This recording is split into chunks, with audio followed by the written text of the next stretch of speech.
الحمدللہ وکفا وسلام علی عبادہ الذین اصطفى اما بعد فاعوذ باللہ من الشیطان الرجیم بسم اللہ الرحمن الرحیم وجاءت احداہما تمشی علی استحیاء سبحان ربک رب العزة عما یصفون وسلام علی المرسلین والحمد للہ رب العالمین اللہم صل علی سیدنا ومولانا محمد وعلی آل سیدنا ومولانا محمد وبارک وسلم اللہم صل علی سیدنا ومولانا محمد وعلی آل سیدنا ومولانا محمد وبارک وسلم اللہم صل علی سیدنا ومولانا محمد وعلی آل سیدنا ومولانا محمد وبارک وسلم۔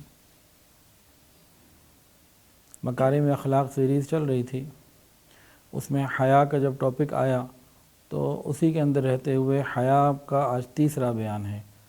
الحمدللہ 2 ہو چکے ہیں، آج تیسرا ہے۔ مزید ابھی چند بیان اور حیا کے ٹاپک پر ہوں گے۔ مومن جہاں ہوگا با حیا ہوگا، جتنا ایمان زیادہ ہوگا اتنی حیا زیادہ ہوگی، اتنا دین زیادہ ہوگا، اور جتنا ایمان کمزور ہوگا اتنی بے دینی ہوگی، اتنی بے حیائی ہوگی۔ ایمان اور حیا کا آپس میں بہت گہرا تعلق ہے۔ جہاں آپ دیکھیں کہ حیا کم ہے تو یقین کر لیں کہ وہاں دین بھی کم ہے۔ یہ دونوں چیزیں ایک ساتھ ہیں۔ حیا تمام انبیاء کی صفات میں سے ہے، یہ سنن المرسلین میں سے ہے۔ تمام انبیاء نے حیا کی دعوت دی اور اس کے بارے میں اپنی اپنی امتوں میں بتایا۔ چنانچہ حدیث کے اندر آتا ہے کہ پہلی شریعتوں میں سے جو چیز دین اسلام میں بھی نقل کی گئی وہ یہ ہے اذا لم تستحی فاصنع ما شئت او کما قال علیہ الصلوۃ والسلام، کہ جب تو بے حیا ہو جائے تو جو چاہے کر۔ نبی علیہ الصلوۃ والسلام نے ارشاد فرمایا کہ پچھلی امتوں میں سے جو چیز اس امت میں بھی نقل کی گئی وہ یہ ہے کہ فرمایا کہ جب تم بے حیا ہو جاؤ تو جو چاہے کرو۔ اب یہ جو چاہے کر کی 2 تفصیلیں ہیں۔ ایک تو یہ ہے کہ بندہ غصے میں کہہ دیتا اچھا ٹھیک ہے وہ جو کرنا ہے کر لے، آنا تو میرے پاس ہی ہے نا، قیامت کے دن اللہ ہی کے پاس آنا نا، جو کرنا ہے کر لے۔ اور دوسری بات اس میں یہی ہے کہ پھر قیامت کے دن جو تمہارے ساتھ ہونا ہے، آج جو تم نے کرنا ہے کر لو، پھر قیامت کے دن تمہیں نمٹنا اور بھگتنا ہوگا۔ حیا کسے کہتے ہیں؟ حیا کی تعریف کیا ہے، ڈیفینیشن کیا ہے؟ آج ہمارے معاشرے میں حیا وہاں آتی ہے جہاں حیا نہیں آنی چاہیے۔ پہلے ہم حیا کی ایک تعریف کو سنیں، پھر ہم غور کریں ہمیں کہاں کہاں حیا آتی ہے۔ اصطلاحاً حیا بندے کی ایک ایسی کیفیت کا نام ہے جو اسے عیب والے کاموں سے روکتی ہے۔ اصطلاحاً حیا بندے کی ایک ایسی کیفیت کا نام ہے جو اسے برے کاموں سے روکتی ہے۔ جو حیا کیا ہے؟ یہ ایک کیفیت ہے۔ حیا کیا ہے؟ ایک کیفیت ہے جو بندے کے اوپر چھا جاتی ہے اور کوئی عیب والا کام اسے نہیں کرنے دیتی۔ اس کیفیت کا نام حیا ہے۔ امام راغب رحمۃ اللہ علیہ فرماتے ہیں الحیاء انقباض النفس عن القبائح وترکها۔ حیا کی ڈیفینیشن کیا ہے، تعریف کیا ہے؟ امام راغب رحمۃ اللہ علیہ فرماتے ہیں کہ حیا ایک ایسی کیفیت اور صفت کا نام ہے کہ جس کے اندر یہ ہوتی ہے نا تو خود بخود برے کاموں سے کھچاؤ اور روک اس کے اندر پیدا ہوتی ہے۔ وہ خود بخود برے کاموں سے رک رہا ہوتا ہے اور حتیٰ کہ چھوڑ دیتا ہے۔ اس کیفیت کا نام حیا ہے۔ حیا ہے قبیح، بری چیزوں سے رکنے کا نام، اس کیفیت کا نام جو انسان کو بری چیزوں سے روکے۔ حیا کیا ہے؟ ایسی کیفیت جو انسان کو برے کام کرنے سے روکے۔ سمجھ میں آ گئی حیا کی تعریف؟ ہمارے معاشرے میں کیا ہوتا ہے؟ بچے سے پوچھو بھئی سر پہ ٹوپی نہیں ہے کہ شرم آتی ہے، حیا آتی ہے؟ ٹوپی رکھنے سے حیا آتی؟ کیا ٹوپی رکھنا کوئی برا کام ہے؟ عورت سے پوچھو بھی پردہ کیوں نہیں کرتی؟ شرم آتی ہے۔ برقع کرتے ہوئے شرم آتی ہے، دوپٹہ لیتے ہوئے شرم آتی ہے۔ کیا برقع کرنا، دوپٹہ لینا یہ شرم کی بات ہے؟ یہ کوئی بری چیز ہے؟ کوئی عیب ہے؟ بھئی آپ سنت کے مطابق لباس کیوں نہیں پہنتے؟ بھئی شرم آتی ہے۔ کیا حضور صلی اللہ علیہ وسلم کے مطابق وضع قطع بنا لینا یہ شرم کی بات ہے؟ یہ کوئی بری بات ہے؟ آپ نے جملے سنے ہوں گے نا، کئی لوگ یہ بات کہہ دیتے ہیں۔ حیا کی تعریف کیا ہے؟ کہ یہ ایسی کیفیت ہے جو برے کاموں کے لیے انسان کو بڑھنے نہیں دیتی، اندر سے روک دیتی ہے، انقباض پیدا ہو جاتا ہے۔ اور کسی سے پوچھو بھئی داڑھی کیوں نہیں رکھتے ہیں؟ شرم آتی ہے۔ بھئی داڑھی کیوں نہیں ہے؟ بھئی شرم آتی ہے۔ سوچ الٹی ہو گئی ہماری، اور یہ صرف ایک معاملے میں نہیں، دین کے تقریباً ہر معاملے میں ہماری سوچ الٹی ہو گئی۔ علماء کسی بھی معاشرے کی بنیاد ہوتے ہیں، کسی بھی معاشرے کا ایک بہترین کردار ہوتے ہیں۔ ہم کہتے ہیں جی علماء قومی دھارے، مدارس قومی دھارے میں نہیں ہیں، جو خود مغربی دھارے میں چل رہا ہے وہ قومی دھارے کو کیا بیچارہ جانے۔ سوچ ہر طرف سے ہماری الٹی ہو گئی ہے۔ ہم جتنے یہاں بیٹھے ہیں سارے پاکستانی ہیں نا الحمدللہ۔ آپ سب کیا یہ چاہتے ہیں کہ پاکستان میں اسلامی قوانین کا نفاذ ہو؟ لیکن ووٹ ہم نے علماء کو نہیں دینا۔ چاہتے ہم ہیں کہ پاکستان میں اسلام آ جائے، اور ووٹ ان کو نہیں دینا جو اسلام لانا چاہتے ہیں یا لا سکتے ہیں۔ تو ساری چیزیں ہماری ایک بات تو نہیں ہے، آوے کا آوے ہی ہمارا بگڑا ہوا ہے۔ اللہ اکبر۔ اور حیا کتنے مزے کی بات ہے، اللہ رب العزت کی صفات میں سے ایک صفت ہے۔ اللہ اکبر، حیا اللہ تعالیٰ کی صفات میں سے ہے، سبحان اللہ۔ ان ربکم حیی کریم، بے شک تمہارا رب بہت حیا والا ہے۔ ایک حیا کا ذکر نبی علیہ السلام نے اللہ تعالیٰ کے بارے میں یوں فرمایا کہ جب کوئی بندہ اللہ کے سامنے ہاتھ کھڑے کرتا ہے، ہاتھ اٹھاتا ہے اور کچھ مانگتا ہے، اللہ تعالیٰ کو حیا آتی ہے کہ اس کے ہاتھ خالی میں کیسے لٹاؤں۔ اللہ کچھ ڈال دیتے ہیں، عطا فرما دیتے ہیں۔ یہ اللہ کی حیا اس کے جود و کرم کی وجہ سے ہے، یہ اس کی شان ہے، اس کی رحمت کی وجہ سے ہے کہ کوئی بندہ ہاتھ اٹھائے اس کے دربار میں، اللہ خالی واپس نہیں لوٹاتے۔ اللہ کو حیا آتی ہے کہ چلو کوئی مانگنے والا آیا ہے، اس کو دینا ہے۔ یہ اللہ کی اپنی رحمت کی وجہ سے ہے، اس کی شان کی وجہ سے۔ اور دوسری حیا کب آتی ہے؟ اللہ تعالیٰ کو سفید بالوں والے مومن سے بھی حیا آتی ہے کہ اس نے کلمے میں بال سفید کر لیے۔ اللہ تعالیٰ کو حیا آتی ہے ایسے بندے کو عذاب دیتے ہوئے کہ جس نے ساری زندگی دین اسلام پر گزاری، بال سفید کر لیے۔ اللہ تعالیٰ کو اس بندے کو عذاب دیتے ہوئے حیا آتی ہے۔ کاش سفید بال والوں کو بھی حیا آتی، اللہ کی نافرمانی نہ وہ کرتے کہ بال سفید ہو گئے لیکن دل سیاہ ہو گئے۔ اللہ تعالیٰ کو تو حیا آتی ہے، کاش سفید بال والوں کو بھی آ جائے۔ حیا کی دو قسمیں ہیں، ایک فطری ہوتی ہے اور ایک محنت سے بڑھائی جا سکتی ہے۔ اس کی دو کیفیات ہیں۔ ایک فطری ہوتی ہے، بعض لوگوں میں حیا زیادہ ہوتی ہے اور بعض میں کم ہوتی ہے۔ یہ فطرتاً بھی اس کا ایک فرق ہوتا ہے، جیسے مردوں میں نسبتاً عورتوں سے کم ہوتی ہے، عورتوں میں مردوں کی نسبت بہت زیادہ ہوتی ہے۔ لیکن دو مرد ہے تو ان کے اندر بھی اوپر نیچے ہو سکتا ہے، تو اس کو بڑھایا بھی جا سکتا ہے، حیا کو بڑھایا بھی جا سکتا ہے۔ اور یہ بات ذہن میں رکھیں، انسان جتنے زیادہ گناہ کرتا رہتا ہے اتنی حیا کم ہوتی چلی جاتی ہے، کیونکہ حیا کا تعلق تو ایمان اور تقوی سے ہے۔ جو جتنے گناہ زیادہ کرتا چلا جائے گا، حیا کم کم کم کم ہوتی ہوتی چلی جائے گی۔ اور یہ حیا بڑھائی بھی جا سکتی ہے۔ جنید بغدادی رحمۃ اللہ علیہ نے حیا کو بڑھانے کا طریقہ بتایا ہے۔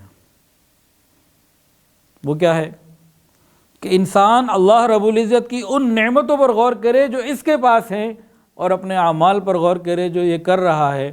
جب ان دونوں کا موازنہ کرے گا، اس کو خود بخود حیا آئے گی، یا اللہ کتنی نعمتیں تیری میرے پاس ہیں اور میں کیا کرتا پھر رہا ہوں، تو خود بخود حیا آئے گی۔ تو اس طریقے سے حیا کو بڑھایا جا سکتا ہے۔ دیکھیں اللہ نے ایمان دیا، اللہ نے نبی علیہ السلام کی امت میں پیدا فرمایا، الحمدللہ اللہ نے اور کتنی بے حساب نعمتیں ہمیں دی ہیں۔ انسان جب اللہ کی ان نعمتوں پہ غور کرے کہ مجھے کیا کیا ملا ہے اور میں کرتا کیا پھر رہا ہوں، تب اس طریقے سے موازنہ کرے گا تو حیا بڑھنی شروع ہو جائے گی۔ حیا ایک صفت ہے، رسول اللہ صلی اللہ علیہ وسلم میں بھی حیا تھی اور صحابہ میں بھی حیا تھی۔ اللہ ہمیں بھی حیا عطا فرمائے۔ آج تو بے حیائی کا ہر طرف دورہ ہے۔ اللہ اکبر کبیرہ۔ یحییٰ ابن معاذ رحمۃ اللہ علیہ بڑی عجیب بات فرماتے تھے جس بندے نے اللہ سے حیا کی اس نے پھر اللہ تعالیٰ کی اطاعت کی۔ جو حیا والا ہوگا نا پھر اللہ کی اطاعت بھی کرے گا۔ تو ایک عجیب سیکوینس ہے، سنیں۔ یحییٰ ابن معاذ فرماتے تھے رحمۃ اللہ علیہ، جس بندے نے اللہ تعالیٰ سے حیا کی اس نے پھر حیا کی وجہ سے اللہ تعالیٰ کی اطاعت کی، اور پھر اللہ رب العزت اس بندے کو جو اللہ سے حیا کرتا رہا اس کو قیامت کے دن عذاب دینے سے حیا فرماتے ہیں کہ چلو غلطی کر بیٹھا کوئی بات نہیں، معاف کر دیتے ہیں، اس کے لیے آسانی اللہ تعالیٰ ہو جاتی فرما دیتے ہیں۔ تو ہم اللہ تعالیٰ کے ساتھ حیا کریں، یعنی اس کی اطاعت کریں، اللہ تعالیٰ عذاب انشاءاللہ تعالیٰ بندے کو عذاب سے بچا لیں گے۔ ایک اعرابی نے نا بدو دیہاتی عجیب بات کہی، بڑی قیمتی بات، کہنے لگا جس بندے کو حیا کے لباس نے ڈھانپ لیا لوگ اس کے عیب نہیں دیکھ سکتے۔ جس بندے کو حیا کے لباس نے ڈھانپ لیا اس کے عیوب اب لوگوں کو نظر ہی نہیں آئیں گے، کیونکہ وہ حیا کی وجہ سے عیبوں سے خود بچے گا۔ جب وہ بچے گا تو لوگوں کو نظر ہی کچھ نہیں آئے گا کہ ہوگا ہی کچھ نہیں۔ حیا ایسی نعمت ہے۔ امی عائشہ صدیقہ رضی اللہ تعالیٰ عنہ سے روایت ہے، فرماتی ہیں کہ رسول اللہ صلی اللہ علیہ وسلم نے ارشاد فرمایا کہ میں مکارم اخلاق کی تعلیم کے لیے مبعوث کیا گیا ہوں، بھیجا گیا ہوں۔ اور پھر فرماتی ہیں کہ وَرَأْسُهُنَّ الْحَيَاءُ، ان تمام مکارم اخلاق کا جو سر ہے وہ حیا ہے۔ مکارم اخلاق سچ بولنا، سچائی کا معاملہ کرنا، پڑوسی کے ساتھ اچھا معاملہ کرنا، صلہ رحمی کرنا، مہمان نوازی کرنا، ساتھیوں کی مدد کرنا، یہ سب مکارم اخلاق ہیں، امانت ادا کرنا۔ لیکن ان سب کا جو سر ہے وہ حیا ہے، اور سر کی حیثیت انسان کے جسم میں ہمیں معلوم ہے، کسی کا ہاتھ نہ ہو زندگی گزر سکتی ہے، ٹانگ نہ ہو زندگی گزر سکتی ہے، لیکن اگر سر نہ ہو تو زندگی نہیں ہے۔ تو حیا ایسی نعمت ہے۔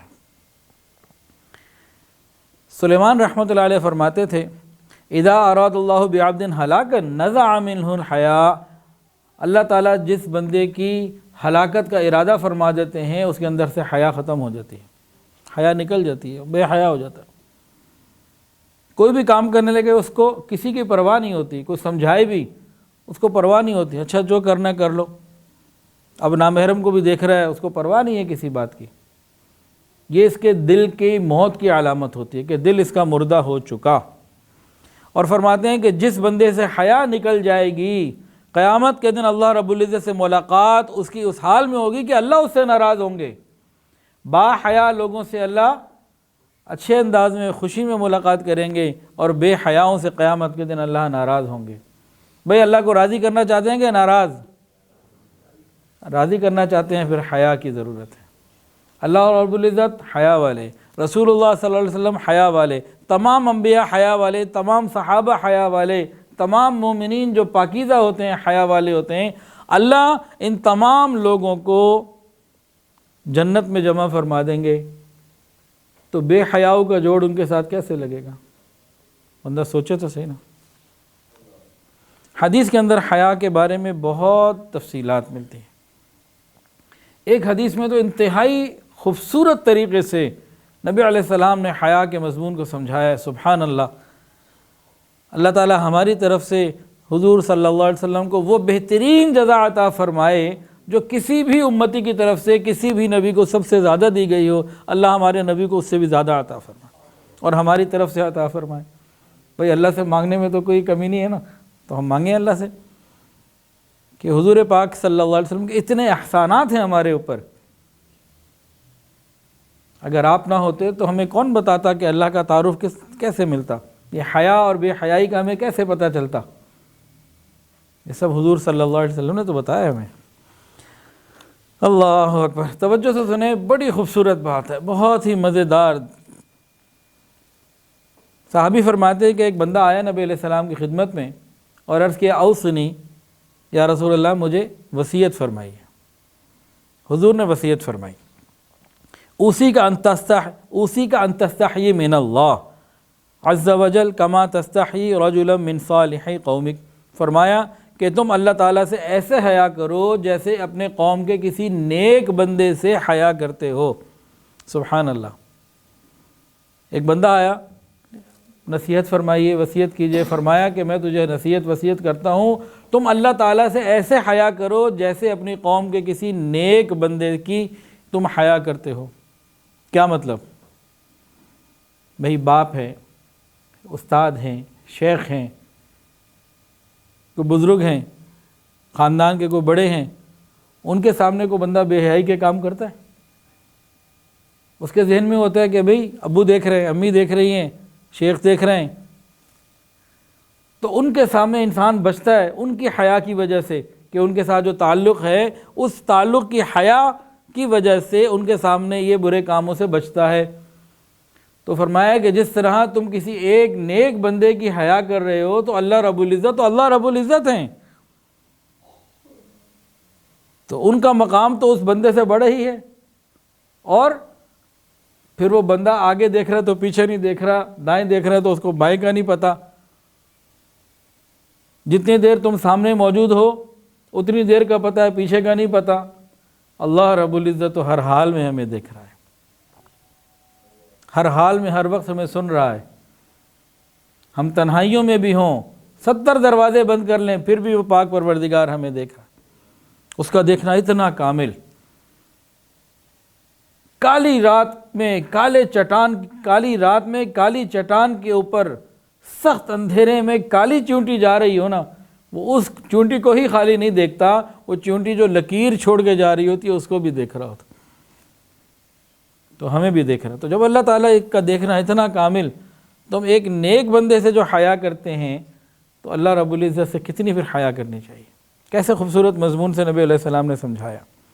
آگے فرمایا ایک حدیث کے اندر آتا ہے، حیا ایمان میں سے ہے اور ایمان بندے کو جنت میں لے کے جاتا ہے۔ الحیاء من الایمان والایمان فی الجنہ، حیا ایمان میں سے ہے اور یہ ایمان کیا ہے؟ جنت میں جانے کا ذریعہ۔ تو اس کا مطلب یہ ہوگا جو با حیا ہوگا وہ جنت میں جائے گا۔ ایک اور حدیث میں اس سے زیادہ بات کو بالکل کھول دیا، نکھار دیا، لاؤڈ اینڈ کلیئر، کوئی بات رکھی کوئی نہیں، ایسا کھول کے بتا دیا کہ حیا اور ایمان میں آپس میں تعلق کتنا ہے۔ یہ لازم و ملزوم ہے، ان کا چولی دامن کا ساتھ ہے، یہ جدا ہو ہی نہیں سکتے، یہ ساتھ ہیں۔ سنیے حدیث کی بات، فرمایا حیا اور ایمان دونوں ساتھی ہیں، ایک نکل جائے تو دوسرا خود بخود نکل جاتا ہے۔ کسی کے اندر سے حیا نکل گئی تو ایمان بھی جائے گا، کسی کے اندر سے خدا نخواستہ ایمان نکل گیا تو حیا بھی جائے گی۔ یہ نہیں ہو سکتا کہ انسان کے اندر ایمان ہو اور حیا نہ ہو، یا حیا ہو اور ایمان نہ ہو۔ جہاں ایمان ہوگا وہاں حیا ہوگی، جہاں حیا ہوگی وہاں ایمان ہوگا۔ یہ دو تہذیبیں ہیں، مسلمانوں کی ایمان کی تہذیب، حیا کی تہذیب رسول اللہ کی تہذیب ہے، کفر کی تہذیب وہ بے باکی کی اور بے حیائی کی تہذیب ہے۔ مومن جہاں ہوگا با حیا ہوگا۔ اس کا ایک مطلب یہ ہوا، جو بندہ یہ چاہے کہ اس کا ایمان محفوظ رہے، اسے چاہیے کہ اپنی حیا کی حفاظت کرے۔ حیا پاس رہے گی، ایمان بھی پاس رہے گا، اور ایمان جنت میں لے جانے والے بنے گا۔ یہ ایک ترتیب ہے۔ حدیث کے اندر آتا ہے حیا کا نتیجہ ہمیشہ خیر ہی کی صورت میں نکلتا ہے۔ جہاں حیا ہوگی خیر اللہ اس میں ڈال دیں گے۔ خاوند بیوی کی بہت ساری غلطیاں معاف کر سکتا ہے، لیکن کردار کی غلطی اس سے معاف نہیں کی جا سکتی، وہ نہیں معاف کرتا۔ اسی لیے فرمایا گیا کہ حیا کے اندر ایک وقار ہوتا ہے، با حیا آدمی ہمیشہ پر وقار ہوگا۔ یہ حیا خود ایک وقار ہے۔ بسم اللہ۔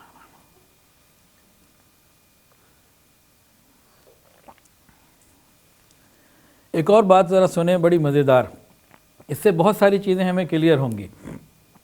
ایک صحابی آقا کی خدمت میں حاضر ہوئے اور ایک عجیب مسئلہ پوچھا۔ اللہ ان کو بھی جزائے خیر عطا فرمائے کہ ایسے مسئلے پوچھ کے ہمارے لیے آسانیاں کر دیں۔ انہوں نے کیا پوچھا؟ یا رسول اللہ، ہم کتنا سطر کھول سکتے ہیں؟ پہلے سطر کو سن لیں، میں نے پہلے بیان میں سطر کی تفصیل بتائی تھی، پھر تھوڑا سا عرض کر دیتا ہوں۔ ایک ہے پردہ اور ایک ہے سطر۔ پردہ ہے نامحرم سے اور سطر ہے محرم سے۔ مرد کا سطر کیا ہے کہ وہ اپنی ناف کو چھپا لے اور نیچے آتے آتے دونوں گھٹنے چھپا لے، اس کا سطر جو واجب فرض ہے وہ پورا ہو گیا۔ عورت کا سطر کیا ہے؟ عورت کا سطر یہ ہے کہ چہرہ کھلا رہے، دونوں ہاتھ کلائیوں تک، دونوں پاؤں ٹخنوں سے نیچے تک ٹخنے ڈھکے رہیں گے، یہ عورت کا سطر ہے۔ یہ 5 اعضاء وہ کھول سکتی ہے باقی سے چھپانے۔ یہ کس کے سامنے؟ باپ، بھائی، خاوند، بیٹے کے سامنے، محرم رشتہ داروں کے سامنے۔ تو یہ سطر کی بات آ گئی۔ اب یہ واقعہ میں دوبارہ سے سناتا ہوں۔ ایک صحابی آئے، یا رسول اللہ صلی اللہ علیہ وسلم، ہمیں اپنا بدن کتنا کھولنے کی اجازت ہے، کس حد تک ہم اپنے بدن کو کھول سکتے ہیں؟ تو نبی علیہ السلام نے فرمایا کہ تو اپنے بدن کو ڈھانپ کر رکھ، سوائے بیوی کے، یعنی بیوی کے پاس اجازت ہے، باقی بدن کو ڈھانپو۔ اگلا سوال کیا، فقال الرجل یکون مع الرجل، یا رسول اللہ اگر مرد کے سامنے صرف مرد ہی ہو، کوئی اور عورت نہ ہو، محرم غیر محرم کوئی نہیں ہے، ایک مرد ہے سامنے بھی مرد ہے، اس صورت میں انسان کتنا اپنا بدن کھول سکتا ہے؟ تو آقا نے فرمایا ان استطعت اللہ یراہ احدا فافعل، اگر تو ایسا کر سکے کہ تیرا جسم کوئی نہ دیکھے تو تجھے چاہیے تو ایسا کر۔ یہ بتایا۔ پھر صحابی نے ایک اور بات پوچھا والرجل یکون خالیہ، اگر بندہ بالکل اکیلا ہو، کوئی بھی نہیں ہے، اپنا گھر ہے، اپنا کمرہ ہے، سب کچھ اپنا ہے، کوئی گھر میں بندہ نہیں، کمرہ دور، پورے گھر میں کوئی بندہ نہ ہو، اب کتنا بدن وہ کھول سکتا ہے؟ تو رسول اللہ صلی اللہ علیہ وسلم نے ارشاد فرمایا فاللہ احق ان یستحیا منہ، اللہ تعالیٰ اس بات کا زیادہ حقدار ہے کہ اس سے حیا کی جائے۔ کتنی پاکیزہ شریعت ہے اور کتنی پاکیزہ تعلیمات ہیں کہ بندہ اکیلا اپنے کمرے میں بھی ہے تب بھی فرمایا کہ ابھی بھی حیا کا خیال رکھنا ہے۔ نبی علیہ السلام نے فرمایا جس چیز کے اندر بھی فحاشی ہوتی ہے اس کے اندر عیب آ جاتا ہے، اور جس چیز کے اندر حیا ہوتی ہے اس کے اندر زینت آ جاتی ہے۔ یہ کن کا قول ہے، کن کی بات ہے؟ رسول اللہ صلی اللہ علیہ وسلم کی۔ حضرت انس رضی اللہ عنہ روایت فرماتے ہیں ہماری آنکھ کا دیکھا غلط ہو سکتا ہے، جناب رسول اللہ صلی اللہ علیہ وسلم کی مبارک زبان سے نکلا ہوا حرف غلط نہیں ہو سکتا۔ تو جہاں بے حیائی آئے گی وہاں عیب آئے گا، کوئی نہ کوئی عیب، اور جہاں بے حیائی آتی ہے تو اس کے اکثر عیوب بے حیائی کرنے والوں کے کردار پہ لگتے ہیں، دامن پہ لگتے ہیں۔ جہاں بے حیائی آتی ہے تو کردار کے اوپر داغ دھبے لگ ہی جاتے ہیں۔ تو حیا کو اپنانے کی ضرورت ہے، مانگنے کی ضرورت ہے۔ ہمیں چاہیے کہ ہم اللہ سے مانگا کریں، یا اللہ ہمیں حیا والی نعمت عطا فرما۔ جتنی یہ نعمت بڑھتی چلی جائے گی نیکی کرنا اتنا آسان ہوتا چلا جائے گا، جتنی یہ نعمت بڑھے گی اتنا نیکی کرنا آسان ہوگا، یہ پکی بات ہے۔ آج لوگوں کے سامنے گناہوں سے بچنا پھر بھی آسان، لیکن تنہائیوں میں گناہوں سے بچنا بہت مشکل۔ اس کی وجہ کیا ہے؟ دیکھیں، جو شخص لوگوں کے سامنے گناہوں سے، بے حیائی کے کاموں سے بچا، رات کو تنہائی میں کوئی اور نہیں ہے، موبائل انٹرنیٹ پیکج اس کے پاس موجود ہے، وقت بھی ہے، اس وقت یہ بے حیائی میں گیا، سیدھا مطلب یہ ہے کہ اس کے اندر حیا نہیں ہے، یہ اللہ تعالیٰ سے حیا نہیں کر رہا، یہ اللہ تعالیٰ سے حیا نہیں کر رہا، یہ لوگوں کے سامنے رحمان کا دوست اور تنہائیوں میں شیطان کا دوست، یہ منافقت ہے، یہ بھی بے حیائی ہے کہ لوگوں کے سامنے اس لیے نہیں کر رہا کہ ذلت اور رسوائی نہ ہو، دنیا کی رسوائی سے بچنا چاہتا ہے، آخرت کی رسوائی لے لیتا ہے۔ چند سال پرانی بات ہے، یہ واقعہ میں بہت دفعہ سنا چکا ہوں۔ کراچی سے مجھے ایک وائس ریکارڈنگ میں خاتون نے بتایا کہ ہمارے جاننے والوں میں کسی خاتون کا انتقال ہوا، انتقال کے بعد قبرستان لے گئے، اور قبر وہاں فون کر کے بتا دیا گیا اور قبر تیار کر لی گئی جیسا ہوتا ہے۔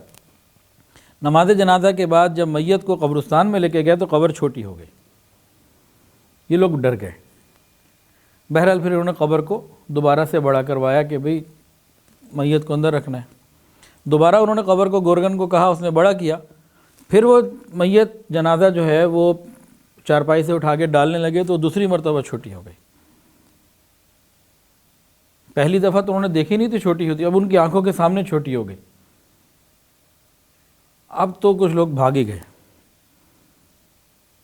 کچھ پھر بھی ٹھہرے رہے، وہ کہا پھر ٹھیک کرو۔ تیسری مرتبہ قبر کو سائز کے مطابق کیا گیا، اور تیسری مرتبہ جب وہ جنازہ اٹھا کے لائے تو فوراً چھوٹی ہو گئی۔ اب تو تقریباً لوگ بھاگ گئے، اور جو تھے انہوں نے جلدی سے اندر پھینکا، مزید ان کو اندر اتارنا اور وہ سب، وہ ان کے حواس خراب ہو گئے تھے۔ اندر پھینکا، مٹی ڈالی اور یہ بھی دوڑ لگائی۔ یہ انہوں نے مجھے بتایا۔ پھر میں نے ان سے خود پوچھا، میں نے کہا اللہ رب العزت ستار العیوب ہیں، گناہوں کو چھپاتے ہیں، پردہ فرماتے ہیں، پردے ڈال دیتے ہیں۔ اگر اللہ نے اس بات کو کھولا ہے نا، تو ہو سکتا ہے اس میں شاید کسی کی اصلاح مقصود ہو۔ آپ برائے مہربانی معلوم کریں کہ اس عورت کا ایسا کون سا عمل تھا کہ یہ معاملہ پیش آیا۔ تو ہمارے ابراہیم اکیڈمی کی آن لائن کی اسٹوڈنٹ بھی ہیں وہ، تو انہوں نے کہا ٹھیک ہے میں پوچھتی ہوں۔ پھر انہوں نے پوچھا تو کہا جی گھر والے کچھ بھی نہیں بتا رہے۔ تو بہرحال بات ختم، آئی گئی ہو گئی۔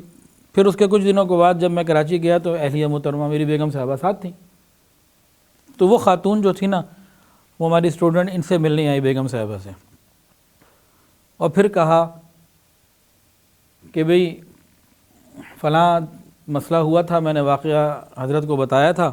تو حضرت نے پوچھا، اس وقت تو انہوں نے نہیں بتائی تھی بات، لیکن اب ان کی رشتہ دار خاتون بھی ہیں اور یہ آپ سے کچھ بات بھی کرنا چاہتی ہیں۔ اس طرح سے کیا سلسلہ ہوا، کئی سال پرانی بات ہے۔ اب ان کی رشتہ دار خاتون نے بتایا یا اس بچی نے بتایا، بہرحال جو بتایا اس کا لب لباب یہ تھا کہ وہ عورت ایسی تھی جو لوگوں میں تو صاف ستھری تھی، تنہائیوں میں ناپاک تھی۔ لوگوں کے سامنے رحمان کے دوست ہوتے ہیں اور تنہائیوں میں شیطان کے دوست ہوتے ہیں، یہ ان کا معاملہ تھا کہ تنہائیاں پاکیزہ نہیں تھیں۔ تو یہ معاملہ سامنے آ گیا۔ اللہ تعالی ہماری حفاظت فرمائے اور ہمیں نیکی تقوی عطا فرمائے، ان باتوں کی سمجھ عطا فرمائے۔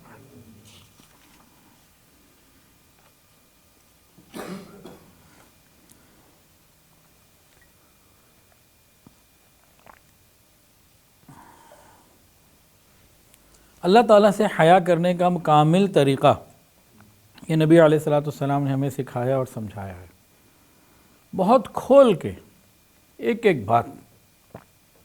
جیسے ہم سب یہاں بیٹھے ہیں، الحمدللہ ہم سب باحیا ہیں، ہم میں سے کوئی بھی اپنے آپ کو بے حیا نہیں سمجھتا۔ اب اس کی تفصیل ہم سنیں کہ مکمل حیا کرنا ہے کیا، کامل حیا جسے اللہ اور اس کے رسول باحیا کہتے ہیں، وہ کون ہے؟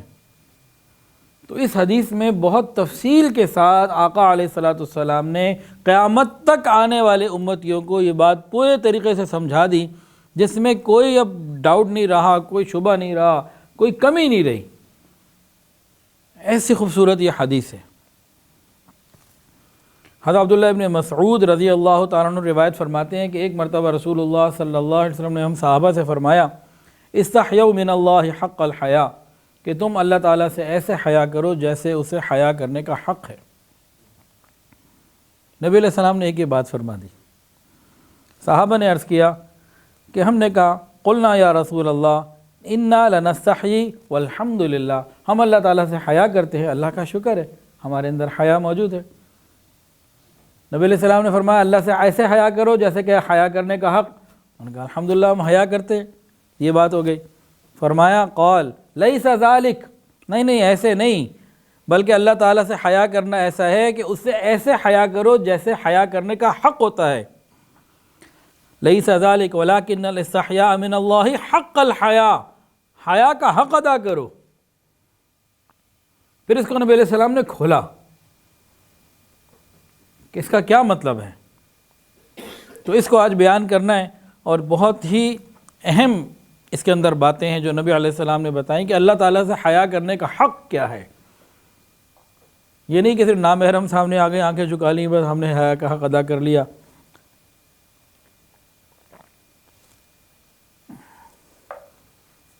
کی پوری تفصیل آقا نے بیان فرمائی ہے۔ تو اس میں پہلی بات آقا نے کیا فرمائی؟ ان تحفظ الرأس وما وعى، تو اپنے سر کی حفاظت کر اور جن چیزوں کو سر نے گھیرا ہوا ہے ان کی حفاظت کر۔ سر کو کن چیزوں نے گھیرا ہوا ہے اور سر میں کیا ہے؟ سر کے اندر سب سے پہلے تو سوچ اور فکر ہے، آنکھیں، کان، ناک اور زبان۔ ان تحفظ الرأس وما وعى، سر اور اس کے گرد کی چیزوں کی حفاظت کر۔ اب ان کی تفصیلات تھوڑی تھوڑی سی سن لیجیے۔ سوچ کی حفاظت سب سے پہلے۔ فکر کی گندگی یہ بندے کو ناپاک کر دیتی ہے، باطن اس کا ناپاک ہوتا ہے۔ یہ فکر کی گندگی بہت بری چیز ہے۔ کتنے ایسے لوگ ہوتے ہیں کہ دماغ میں ہر وقت شہوت بھری رہتی ہے، ہر وقت عورتوں کا خیال، حتیٰ کہ نماز میں بھی عورتوں کا خیال۔ یہ فکر کی گندگی ہے۔ تو سوچ کی بربادی کے دو اسباب ہیں زیادہ تر، ایک مال، دوسرا جمال۔ یہ دو چیزیں انسان کی سوچ کو خراب کر دیتی ہیں۔ تو حیا میں صرف یہی نہیں کہ نامحرم ہی کو نہیں دیکھنا، موسیقی نہیں سننی، اور بھی اس میں بڑی چیزیں ہیں۔ حیا کے کئی پہلو اس سیریز میں آتے جائیں گے انشاءاللہ، اور کچھ آج آ رہے ہیں، کچھ گزشتہ دو میں گزرے ہوں گے۔ اللہ تعالیٰ سے حیا کرنے کا مطلب یہ ہے کہ انسان مال اور جمال دونوں میں اپنی سوچ کو ٹھیک رکھے۔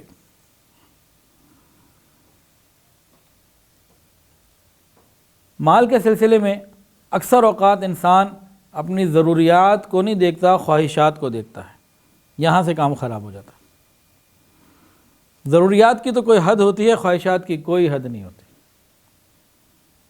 تو مال کے بارے میں انسان اگر ضروریات تک محدود رہنا سیکھے تو بہت سارے گناہوں سے بچے گا۔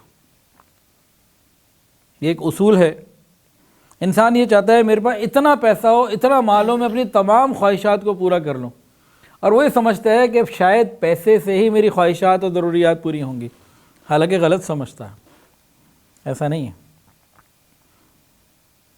بعض مرتبہ ایسا ہوتا ہے کہ انسان کو مال تو مل جاتا ہے لیکن اولاد دور ہو جاتی ہے، بیوی دور ہو جاتی ہے، حاسد کھڑے ہو جاتے ہیں، دشمن کھڑے ہو جاتے ہیں، یا بیماری آ جاتی ہے، صحت چلی جاتی ہے، تو اب اس مال سے وہ کیا کرے؟ یا یوں سمجھ لیجئے کہ مال سے انسان اینک تو خرید سکتا ہے، بینائی تو نہیں خرید سکتا۔ مال سے انسان اچھے کپڑے تو خرید سکتا ہے لیکن اندر کا سکون تو نہیں خرید سکتا، جسم کی خوبصورتی تو نہیں خرید سکتا۔ مال سے انسان اے سی تو لگا سکتا ہے گھر میں، انوائرمنٹ کو تو بہت ٹھنڈا کر سکتا ہے، لیکن دل کی ٹھنڈک تو اے سی سے نہیں مل سکتی۔ مال سے انسان قیمتی بستر تو خرید سکتا ہے، قیمتی بیڈ تو خرید سکتا ہے، لیکن میٹھی نیند تو نہیں خرید سکتا۔ مال سے انسان دوائیاں تو خرید سکتا ہے لیکن صحت تو نہیں خرید سکتا۔ مال سے انسان خوش آمدید لوگوں کو تو اپنے قریب کر سکتا ہے لیکن محبت کرنے والوں کو تو نہیں خرید سکتا۔ اخلاص والے تو مال سے نہیں خریدے جاتے۔ تو معلوم ہوا بہت ساری چیزیں ایسی ہیں جو مال ہونے کے باوجود بھی نہیں مل پاتی۔ تو سوچ کو ٹھیک کرنے کے لیے ہمیں ایک مال اور ایک جمال، یہ دو چیزیں ہیں۔ تو مال کے بارے میں کیا کرنا ہے کہ بھئی جو اللہ کی طرف سے آ رہا ہے صبر شکر کرے اور اپنی ضروریات تک محدود رہے۔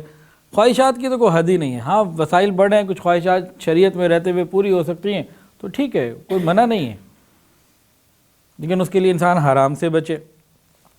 اور دوسری چیز جو ہمارا اصل ٹاپک چل رہا ہے حیا سیریز کا، وہ کیا ہے؟